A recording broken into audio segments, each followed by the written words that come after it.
పూరి జగన్నాథ ఆలయాన్ని 18 ఏళ్ల పాటు ఎందుకు మూసేస్తారో మీలో ఎవరికైనా తెలుసా? పూర్వం పూరిలో ఒక ఘోరమైన తుఫాను వచ్చింది. ఆ గాలివాన బీభత్సానికి పూరి జగన్నాథుడి గుడి శిఖరంపై ఉన్న ఒక పవిత్రమైన జెండా విరిగిపోయింది. సాధారణంగా ప్రతిరోజు జెండా మార్చడం అక్కడి ఆచారం.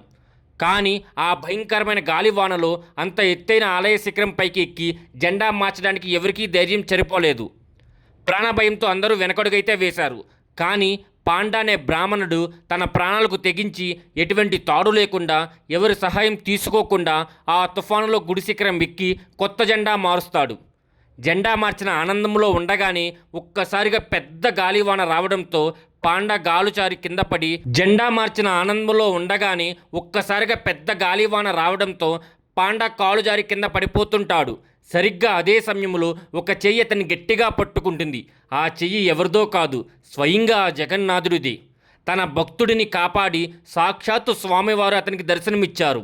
జగన్నాథుడు పాండాతో ఇలా అన్నాడు, నీ భక్తికి నీ ధైర్యానికి మచ్చాను, అందుకే నీకు ఒక వరం ఇస్తున్నాను. ఇప్పటి నుండి కలియుగం అంతమయ్యే వరకు నీవు మరియు నీ వంశస్థులు మాత్రమే తరతరాలుగా ఈ ఆలయంపై జెండాని మార్చాలని చెప్పారు. అంతేకాకుండా ఒక కఠినమైన నియమాన్ని కూడా చెప్తున్నాను విను.